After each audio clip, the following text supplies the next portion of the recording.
நேயர்களுக்கு அஸ்ட்ரோ கேஎஸ்ஐங்காரின் பணிவான நமஸ்காரங்கள். வார பலன் 22/7/2024 28/7/2024 வரை உண்டான வாரத்திற்கு மேஷம் முதல் மீனம் வரை என்னென்ன பலன்கள் அப்படின்றத பார்ப்போம்.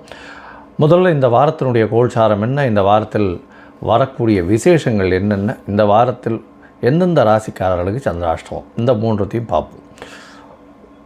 இந்த வாரத்தினுடைய கோல்சாரம்னு எடுத்தோமேயானால் காலபுருஷ தத்துவத்தின் 2வது ராசியான ரிஷபத்தில் செவ்வாயும் குருவும், கடகத்தில் சூரியன் புதன் சுக்கிரன், கன்னியில் கேது, கும்பத்தில் சனி பகவான், மீனத்தில் ராகு இருக்கிறது விசேஷம்.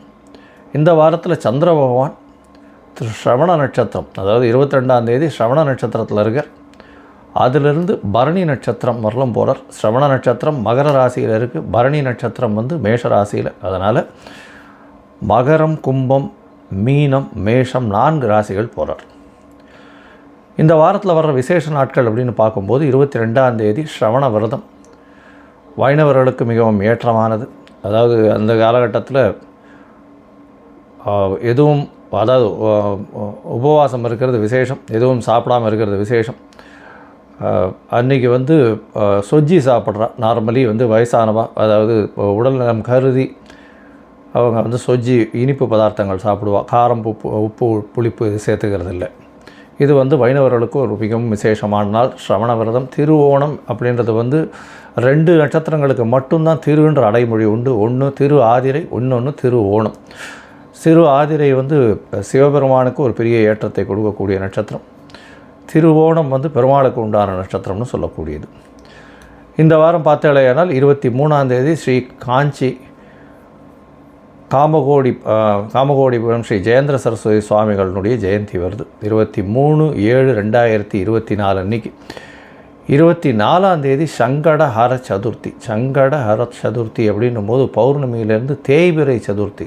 சங்கடங்களை ஹரன வதைக்கக்கூடிய சதுர்த்தி. எந்த ஒரு விஷயமும் இருந்தாலும் அந்த சங்கடங்களை போக்கக்கூடிய சதுர்த்தி. அதனால் அருகில் இருக்கக்கூடிய விநாயகர் கோவிலுக்கு போய் ஒரு தேங்காயை உடைச்சிட்டு 9 தரம் சுற்றி வாங்கும், 9 தோப்புக்கரணம் போடுங்க. நல்ல ஒரு ஏற்றமும் மாற்றமும் நிச்சயமாக வரும். விநாயகப் பெருமானுக்கு பெரிய ஏற்றம் கிடைக்கக்கூடிய நாள். 24ஆம் தேதி சங்கடஹர சதுர்த்தி.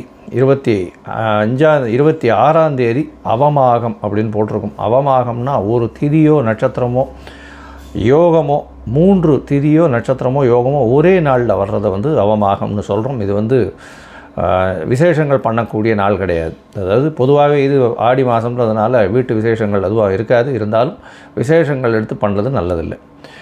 இந்த அவமாகம் இன்றைக்கி பார்த்தாலேயானால் பஞ்சமி, சஷ்டி, சப்தமி 3 திதிகள் வருது. பஞ்சமி திதி 19 வினாழிகைகள் இருக்குது.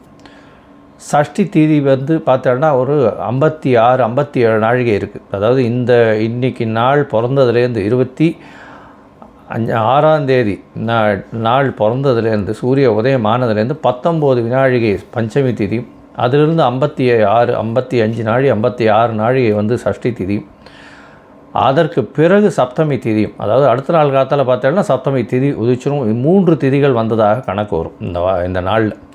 ஏன்னா நம்மளுக்கு தமிழில் பார்த்தாலேயானால் சூரிய உதயத்திலிருந்து அடுத்த சூரிய உதயத்தை ஒரு நாள் கணக்கு அப்படின்னு நம்ம எடுத்துக்கிறோம். இதன் மூலியமாக அவமாகம் அப்படின்னு சொல்லக்கூடியது நடக்கிறது. இந்த காலகட்டத்தில் எந்த ஒரு புதிய முயற்சிகள் வேண்டாம். அதை தவிர எந்த விசேஷங்களும் செய்யாமல் இருப்பது ரொம்பவும் நல்லது. சரி, 27ஆம் தேதி பார்த்தாலேயானால் வாஸ்து நாள். வாஸ்து புருஷன் கண் விழிக்கும் நாள்னு சொல்லக்கூடியது. அதாவது வருஷத்துக்கே 8 நாள் தான் வாஸ்து புருஷன் கண் விழிப்பார். அந்த காலகட்டத்தில் எந்த தோஷங்களும் கிடையாது.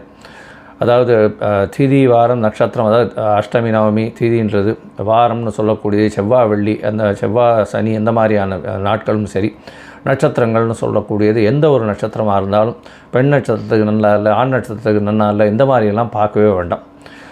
இது ராகு காலம், யமகண்டம் இதெல்லாமும் பார்க்க வேண்டாம். அதனால் எல்லா வித நிர்தோஷங்கள் உண்டான நாள். அதாவது இந்த வாஸ்து புருஷன் கண்விழிக்கும் காலகட்டம்னு சொல்லக்கூடிய 6:52 8:22 வரலும் உண்டான நேரத்தில் வாஸ்து பூஜை போடுறது மிகவும் ஏற்றம். கடக்கால் பூஜை போடுறது, புதிய ப்ராஜெக்ட் ஆரம்பிக்கிறது, அதுவும் லேண்ட் ப்ரொமோட்டர்ஸ் புதிய ப்ராஜெக்ட் ஆரம்பிக்கிறது, அதை தவிர வந்து வாசக்கால் ஊன்றது, புதுசாக வந்து ரெஜிஸ்ட்ரேஷன் பண்ணிக்கிறது அன்றைக்கி, இதெல்லாம் வந்து நல்ல ஒரு ஏற்றத்தை கொடுக்கக்கூடும் அப்படின்றத சொல்கிறேன்.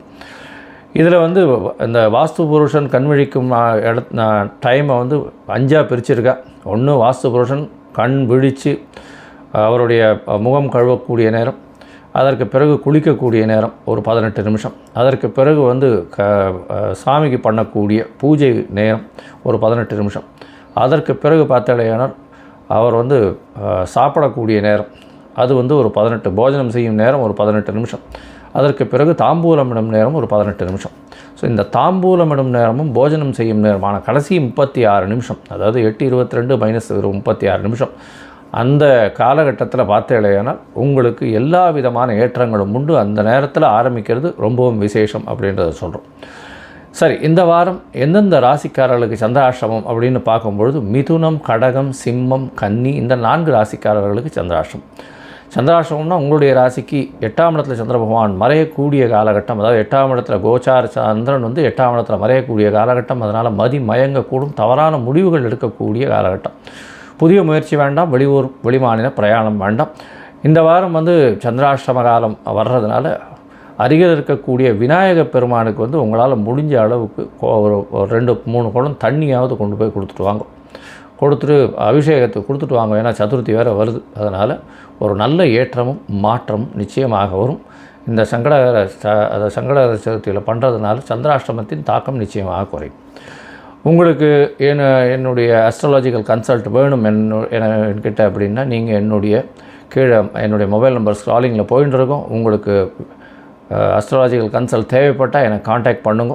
உங்களுடைய date, time, place of birth, உங்களுடைய பெயர், உங்களுடைய தாய் தகப்பனார் பெயரை என்னை அனுப்புங்க.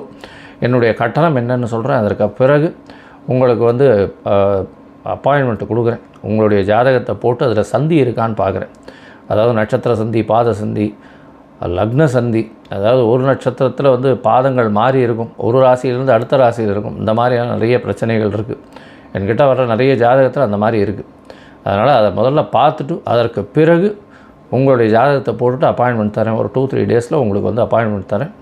அதற்கு பிறகு நம்ம வந்து டிஸ்கஸ் பண்ணலாம். உங்களுடைய பிரச்சனைகள் என்னன்றதை பார்த்து உங்களுடைய கோச்சார பிரகாரமும் உங்களுடைய தசாபுக்தி அந்தரம் சூக்ஷ்மம் பிரகாரமும் என்ன எளிய பரிகாரம் அப்படின்றத சொல்கிறேன்.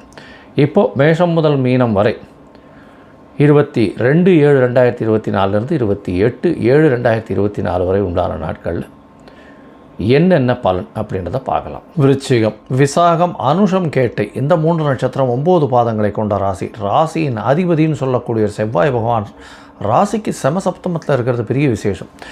இந்த வாரம் பார்த்தேன்னா உங்களுடைய ராசிநாதன் 7ஆம் இடத்துல குருவோட சம்பந்தத்தில் இருக்கிறது பெரிய விசேஷம். 5ஆம் அதிபதி 7ஆம் இடத்தில் ராசிநாதனோட சம்பந்தப்படுறதுனால நல்ல ஒரு ஏற்றம் கிடைக்கக்கூடிய காலகட்டமாக இருக்கும்.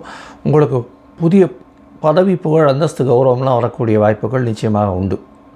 உங்களுடைய ராசிக்கு பார்த்தாலேயானால் 9ஆம் இடத்துல 3 கிரகங்கள் இருக்கிறது பெரிய விசேஷம். 9ஆம் இடம்னு சொல்லக்கூடிய இடத்துல, அதாவது பாக்கியஸ்தானம்னு சொல்லக்கூடிய இடத்துல வந்து சூரியன், புதன் மற்றும் சுக்கிரன் இருக்கிறதன் மூலியமாக உங்களுக்கு எதிர்பாலினத்தவர் மூலியமாக நல்ல ஒரு ஏற்றம் கிடைக்கக்கூடிய காலகட்டம். பார்ட்னர்ஷிப் பிஸ்னஸில் பெரிய ஏற்றம் கிடைக்கக்கூடிய காலகட்டம். தொழிலில் அபிவிருத்தி இருக்கும், தொழிலில் பெரிய ஏற்றம் இருக்கும், பணவரவிற்கு பஞ்சம் இருக்காது, தொழிலில் லாபங்கள் அதிகமாக இருக்கக்கூடிய காலகட்டமாக இருக்கும். புதிய தொழில் அமையக்கூடிய காலகட்டமாக இருக்கும். பார்ட்னர்ஷிப் தொழிலில் பெரிய ஏற்றம் கிடைக்கக்கூடிய காலகட்டமாக இந்த வாரம் அமைய போகிறது. இந்த வாரத்தில் பார்த்தோம்னா உங்களுடைய ராசிக்கு 4ஆம் இடத்துல இருக்கக்கூடிய சனி பகவான் நல்ல ஒரு ஏற்றத்தை கொடுக்க போகிறார். வக்கரகதியில் இருக்கிறதுனால உங்களுக்கு அலைச்சல் கொஞ்சம் அதிகமாக இருந்தாலும் பணவரவிற்கு பஞ்சம் இருக்காது.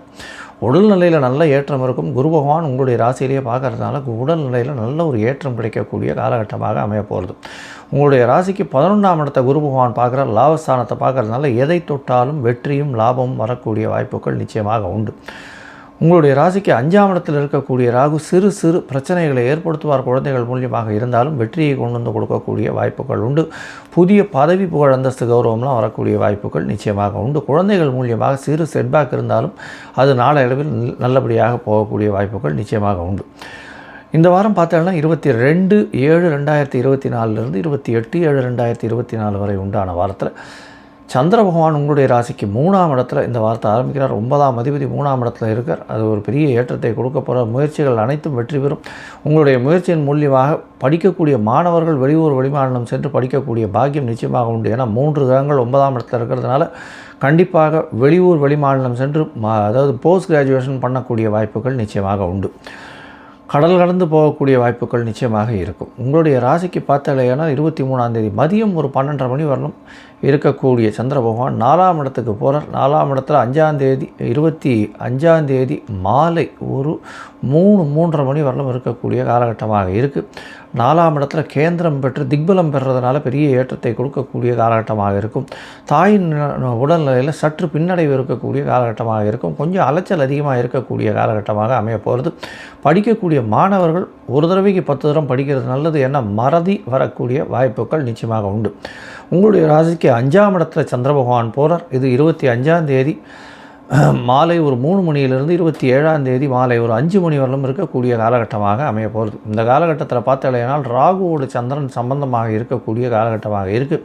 9ஆம் அதிபதி 5ஆம் இடத்தில் இருந்தாலும் ராகுவோடு சம்பந்தம் அப்படின்றதுனால ராகுவே அங்கே பெரிய ஏற்றத்தை கொடுக்கக்கூடிய காலகட்டம். ராகுவின் பிடியிலிருந்து சந்திர பகவான் நகர முடியாது. ஏன்னா நிழல் கிரகம் ராகு. இதன் மூலியமாக பார்த்தாலேனால் குழந்தைகளுக்கு உடல்நிலையில் கொஞ்சம் பின்னடைவு ஏற்படும். கொஞ்சம் ஜாகிரதையாக பார்த்துக்கிறது நல்லது. அதை தவிர 5ஆம் இடத்துல ராகு பகவான் சந்திரனோடு சேர்ந்து 9ஆம் அதிபதியோடு சேர்ந்திருக்கிறதுனால தந்தையின் உடல்நிலையில் சற்று பின்னடைவு இருக்கக்கூடிய வாய்ப்புகள் நிச்சயமாக இருக்கும். பொருள் வரவிற்கு பஞ்சம் இருக்காது, பண வரவிற்கு பஞ்சம் இருக்காது. எதை தொட்டாலும் வெற்றி பெறக்கூடிய வாய்ப்புகள் உண்டு. உங்களுடைய ராசிக்கு 6ஆம் இடத்துல சந்திர பகவான் போகிறார். 9ஆம் அதிபதி 9க்கு 10ஆம் இடத்துல இருக்கக்கூடிய காலகட்டமாக அமைய போகிறது. இந்த காலகட்டத்தில் பார்த்தாலேயானால் தந்தையின் தொழில் மூலியமாக திடீர் கடன் ஏற்படக்கூடிய வாய்ப்புகள் நிச்சயமாக உண்டு. உங்களுடைய ராசிக்கு 6ஆம் இடத்துல சந்திர பகவான் போகிறதுனால போட்டித் தேர்வில் சற்று பின்னடைவு ஏற்படக்கூடிய வாய்ப்புகள் நிச்சயமாக இருக்கும். இந்த விருச்சிக ராசிக்காரர்கள் அதுவும் யூனிஃபார்ம் சர்வீசஸில் இருக்கிறவங்க, அதை தவிர மருத்துவர்கள், ரத்தம் சம்பந்தமான வியாபாரம் பண்ணுறவங்க, அதாவது ரத்தம் சம்பந்தமான வியாபாரம்னா அந்த பிளட்டு டெஸ்டிங் ஏஜென்ட்ஸு அந்த மாதிரியான வச்சுருக்கிறவங்க, அதை தவிர இந்த மெடிக்கல் எக்யூப்மெண்ட்ஸ் பண்ணுறவங்க, நிலம் சம்பந்தமாக நீர் சம்பந்தமாக பண்ணக்கூடியவர்கள், அதை தவிர சமையல் கலை வல்லுநர்கள், இவர்களுக்கெல்லாம் பெரிய ஏற்றம் கிடைக்கக்கூடிய காலகட்டமாக அமைய போகிறது. இந்த வாரத்தில் நீங்கள் அருகில் இருக்கக்கூடிய முப்பாத்தம்மன் கோவில், மாம்பலத்தில் இருக்கக்கூடிய முப்பாத்தம்மன் கோவிலுக்கு போயிட்டு வாங்க. நல்ல ஒரு ஏற்றமும் மாற்றமும் உங்களுடைய வாழ்வில் நிச்சயமாக மலரும்.